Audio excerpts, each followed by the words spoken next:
Hello and welcome to Gym with Gwynne. I'm Oliver Gwynne and this is where I give my off-the-cuff and unrehearsed thoughts on marketing data and philosophy. This week, how water can dissolve a spanner and the oldest algorithm in the world. So I saw this really interesting thing recently about the Super-Kamiokande or Super-K neutrino detector in Japan.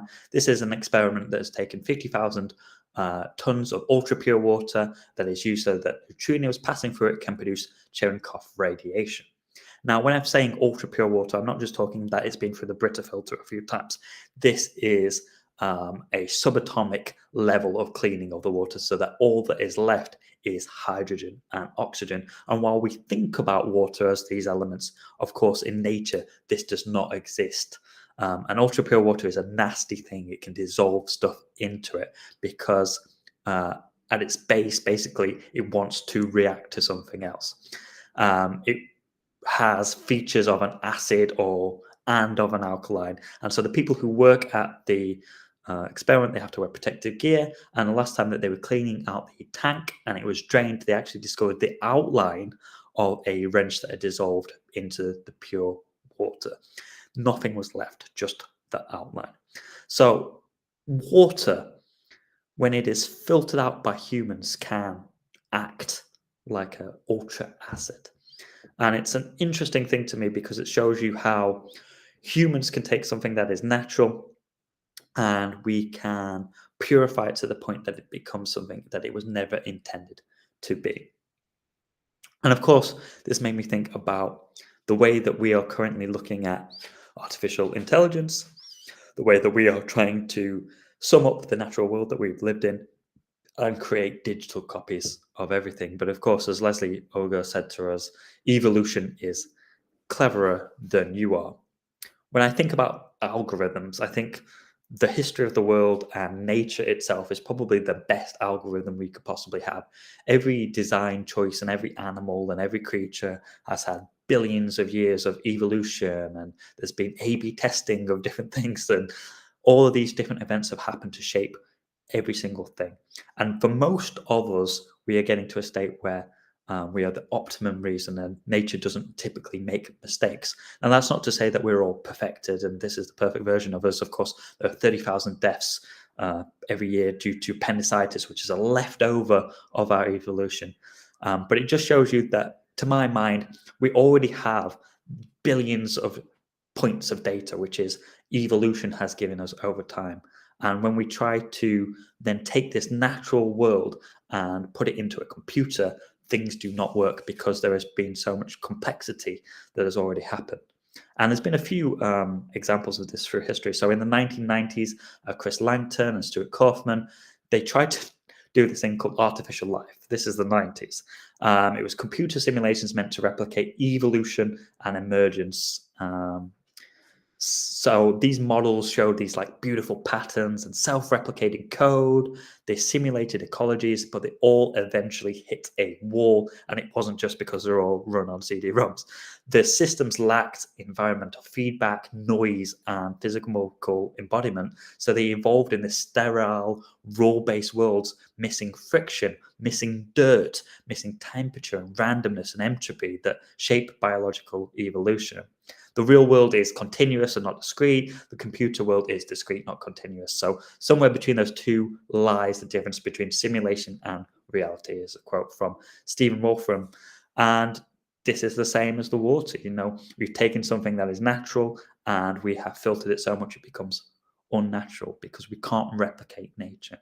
In 2005, Harry Makram at EPFL, the Blue Brain project sought to digitally recreate a mammalian brain neuron by neuron. By 2013, the EU had poured over €1 billion into it, into the human brain project, and it fell short. And it failed because despite massive computational power, it could not reproduce cognition or even realistic neural dynamics at scale. Critics said it reduced brains to data structures, missing the biochemical, glial, and embodied aspects of thought. Richard Feynman said, you can simulate a storm on a computer, but you can't get wet.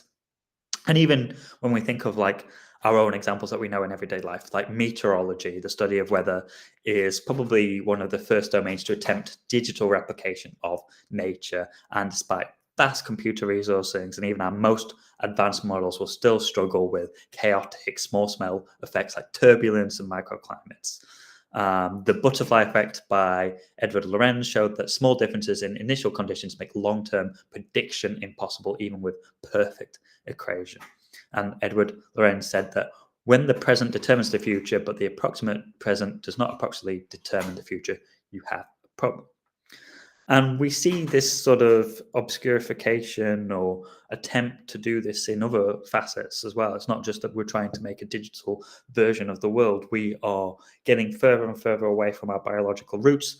And as we do so, we obscurify and we change the language and the semiotic structure, the process that we go to. So, as caveman and early man, we were hunting and foraging, and then that became farming and domestication, and then it became shopping in supermarkets. And the interesting thing there is when we think about shopping in terms of hunting, we go back to the language of the original. So we talk about hunting for a good deal and all of this kind of thing, and staking out bargains and all of that kind of language was adopted to give us back that primal instinct that you are in taking into an activity, that this is not just capitalism at scale, that it is some sort of more basic function that we should all aim to do. And of course, when we think about mating, we had courtship and pheromones, and then it went to social introductions and matchmaking, and then they became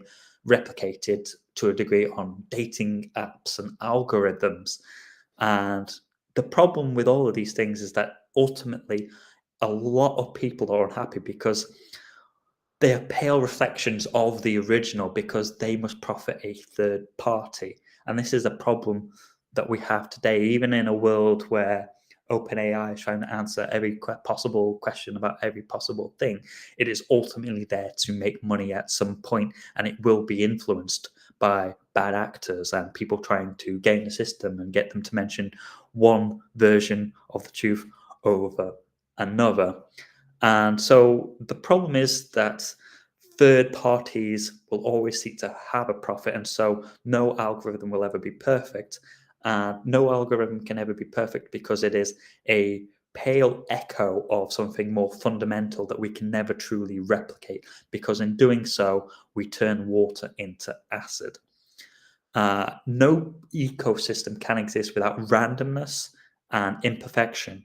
But imperfection is exactly what we try to get rid of in a 1 and 0 world where we are looking at data. We always talk about outliers, we always talk about missing values, but people have missing values, and people are outliers, and that is a part of life. And sometimes you remove these people and you sanitize your data to the point where you are actually changing reality, and potentially you are introducing your own errors by trying to eliminate them in an interesting way. Because one thing about people is they are unpredictable, and even today, where maybe we know ourselves more than ever before and we are more present about ourselves, maybe because of apps telling us about our health, or maybe because self-care is so prevalent at this moment, or maybe because of a rise in narcissism due to social media, we've probably never known ourselves as well as we do right now.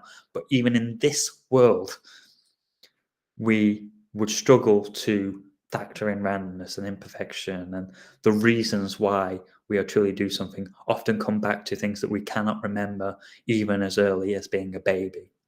And so the spanner dissolved because perfection is hostile to reality. And so AI thinking and process mapping and all of these things that require a black and white version of the truth will always be hostile to the reality. And so when we are thinking about these things, it's important that we don't factor out randomness to such a degree that we turn water into acid. And that has been my thought of the week. Has there ever been a case where you have tried to automate a process, or you have tried to map out something, and you have tried to turn the chaos of decisions into linear processes and realized that it cannot be done without making things extremely simplistic to the point where they are not useful? Let me know in the comments below, and thanks very, very much for watching another Gin with Gwyn.